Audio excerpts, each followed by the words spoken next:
Hello, shoe review for the day.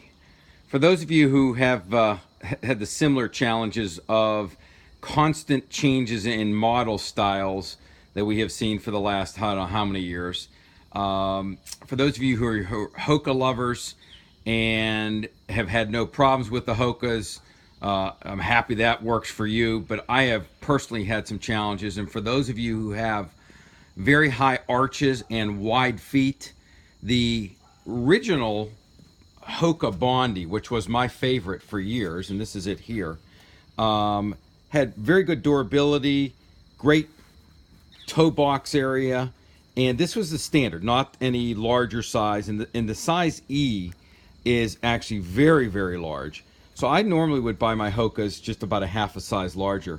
For those of you doing, of course, long ultra races or the deck as an example, the Hoka is a perfect blend of flexibility and, more importantly, cushioning. But this is one of the things I think everyone has always said is, I mean, this shoe here has probably maybe 300 miles on it, and as you can see, fairly worn, but it's not wrinkled on the sides, still okay. Great. I always like these lace things that they had on the original. And this is the Bondi 2, as I recall, which you can't buy anymore. And now we're at the Bondi 4, which is this one here, which was a waste of money for me. I got a little bit wider toe box with the larger size, but they are like tanks to bend. I mean, it's unbelievable. There's no flexibility in the shoe.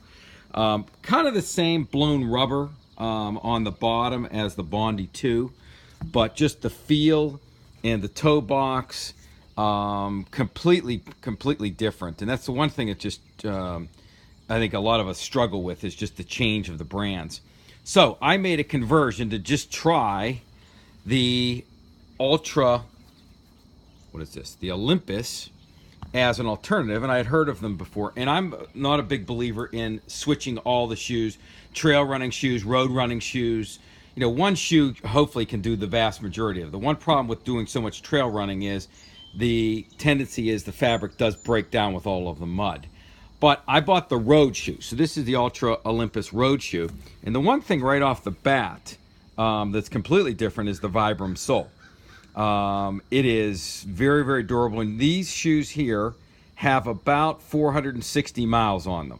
So you compare that sole compared to, 300 miles on a Hoka, completely different because it's not blown rubber. The other thing is it is quite flexible, as you can see. So it doesn't take much effort to kind of get the flexibility in them.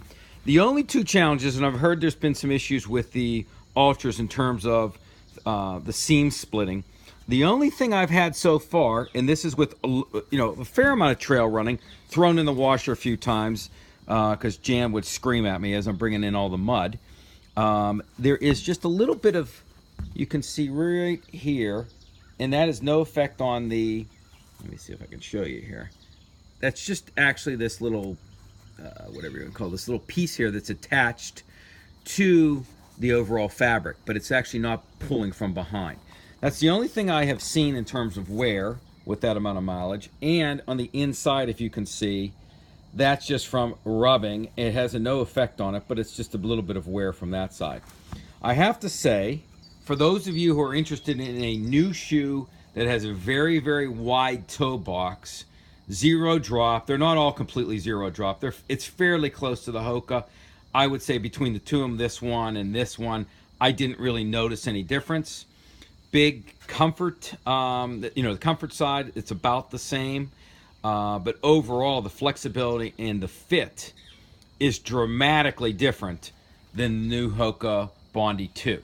And again, that was the only one that I have used that has been able to fit, which for me was the Bondi. And this is their Bondi 4 here. That's the Bondi 2. So if you're interested in trying a new one out, take a look at the Olympus.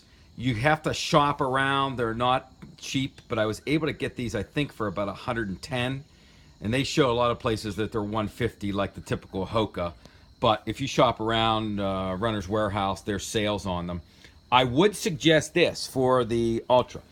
I wear normally a size 9, and I did the Ultra in the 9.5, and it was perfect. So if you have a high arch, wide foot base, I'd go about a half a size larger. For those of you doing very long races, as you know, your feet swell. Consider even going further out. So, for instance, if for those of you who might be doing the Deca and you're picking your shoe choices, at least take 1 to 2 sizes larger for the 262-mile run. So, just some food for thought. Again, there are Hoka lovers, there are Ultra lovers. I've kind of blended from here to here, and we will see. I hope that Ultra will continue to keep the same model, and the Olympus so far has been good, but who knows what will happen in another year. Have a good day.